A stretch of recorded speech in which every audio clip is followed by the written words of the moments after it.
Herzlich willkommen zu einem neuen Video. Heute zeige ich euch ein super schnelles One-Pot-Pasta-Rezept. Und zwar kochen wir Tagliatelle in einer cremigen Ricotta-Spinatsoße.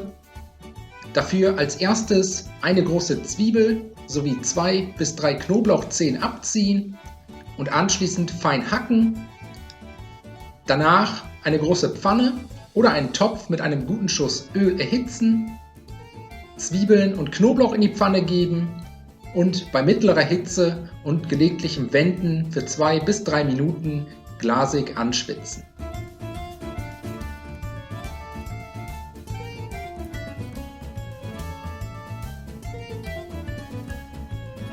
Wenn das erledigt ist, kommt die Pasta dazu.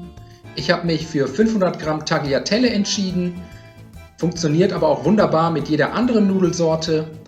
Außerdem 300 Gramm gefrorenen Blattspinat dazugeben, dann noch einen gehäuften Teelöffel Salz und zum Schluss alles mit einem Liter Wasser aufgießen.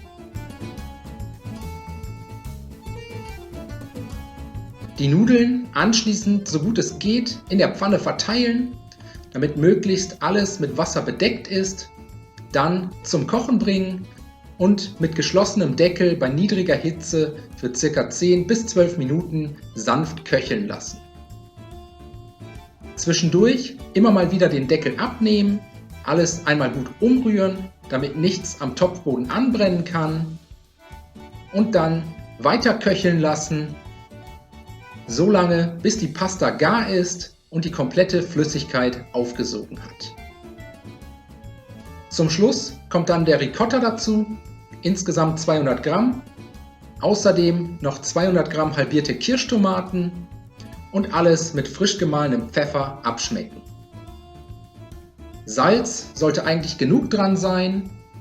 Jetzt alles ein letztes Mal gut umrühren und dann sind wir auch schon fertig.